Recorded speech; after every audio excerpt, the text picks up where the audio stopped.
melakukan polipektomi secara histoskopi. Pada kasus-kasus infertil kadang-kadang polipnya itu menutup dari ostium ya. Jadi biasakan untuk selalu mengevaluasi ostium kanan kiri ya.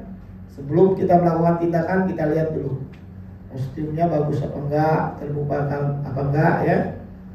Terus pastikan bahwa tidak akan menyebabkan tindakan kita menyebabkan tertutupnya si ostium ini.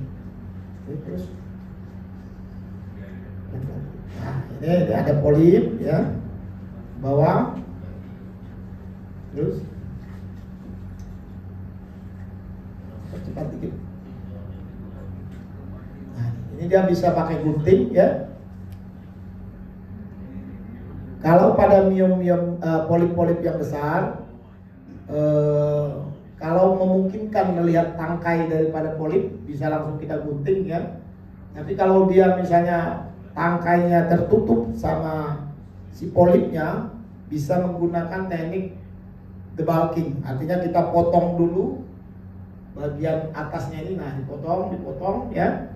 Baru kita pada saat terakhir ketemu tangkainya baru kita potong tangkainya. Jadi pada polip yang besar ya, kita cari tangkainya. Kalau tangkainya bisa langsung kita gunting, bisa kita langsung gunting ya. Seperti ini kelihatan tangkainya bisa langsung digunting. Tapi pada kasus-kasus tertentu dia tangkainya itu tidak terjangkau secara visual, maka kita harus memotong atau debulking bagian atasnya. Pakai gunting boleh, pakai resektoskopi juga boleh. Yang ini pas kelihatan bisa langsung digunting.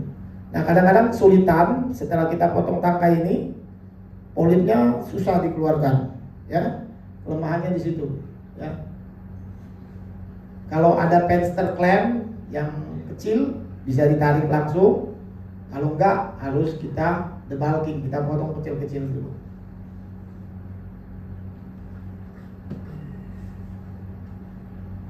Oke.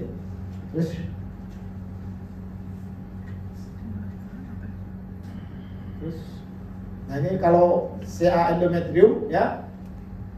Jadi secara transvaginal sebenarnya kita sudah bisa melihat apakah ini curiga suatu kanker atau tidak ya. Kita bisa mengukur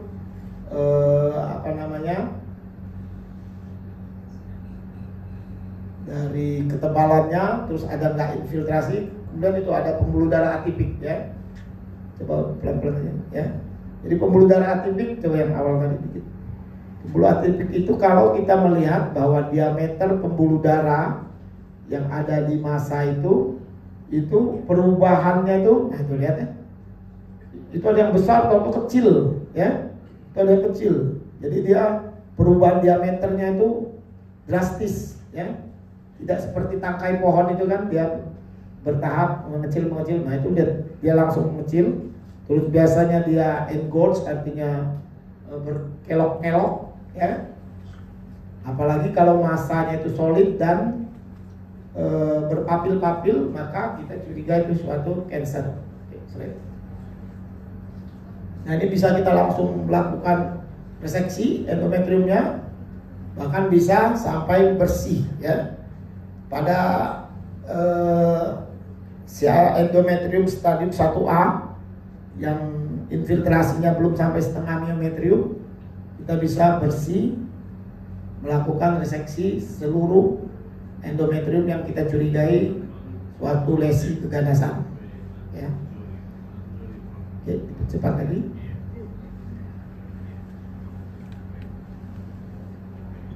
Oke.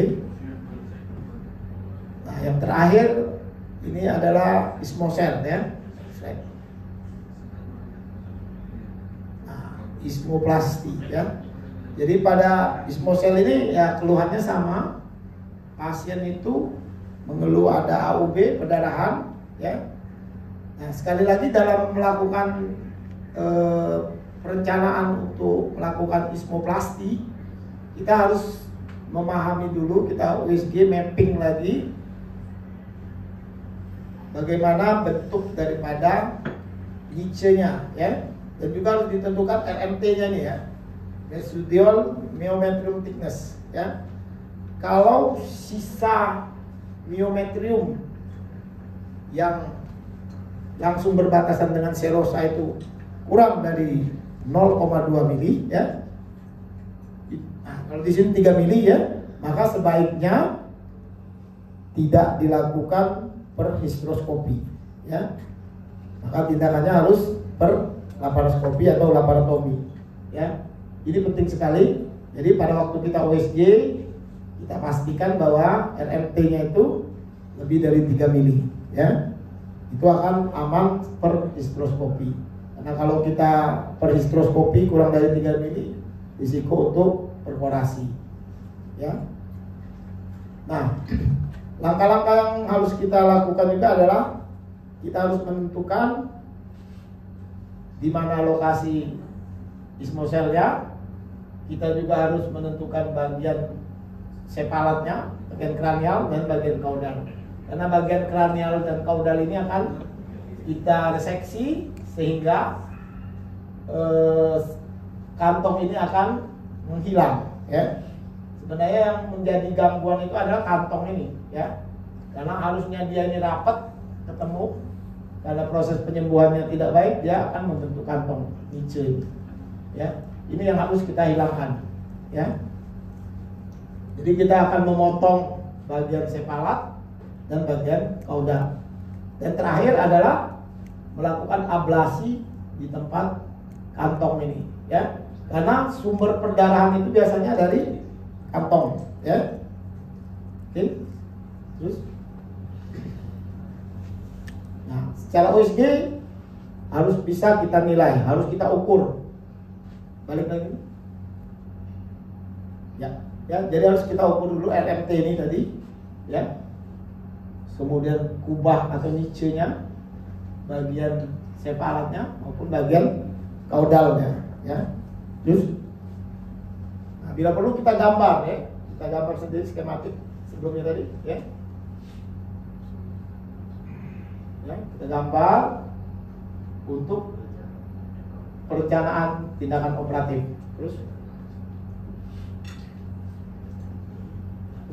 nah, ya, jadi yang bagian sepalatnya kita kikis atau kita reseksi, dan yang terakhir ini kita melakukan ablasi di bagian yang sudah kita reseksi tadi. Ini contoh, ya. Jadi sudah 3 kali sesar, kemudian kita ukur kedalamannya tadi, kemudian sisa myometriumnya berapa banyak, apakah eligible untuk dilakukan hysteroscopy ismoplasti. Terus,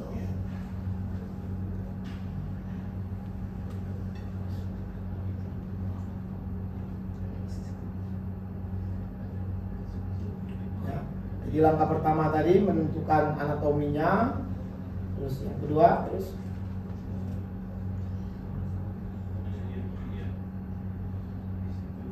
kita lihat, ya, di sini.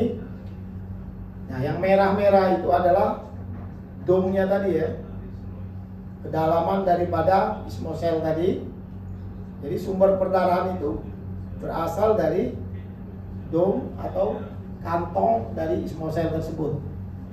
Kemudian bagian sepalatnya itu adalah bagian yang menonjol, nanti baru ketemu sama cavum uteri. Dan bagian kaudalnya kalau kita tarik, dia akan kelihatan, ya.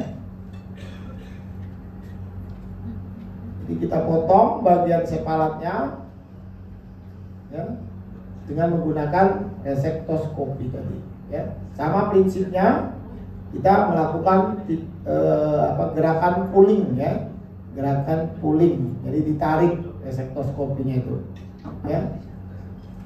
Jangan sekali-kali kita melakukan pushing, dorong, ya.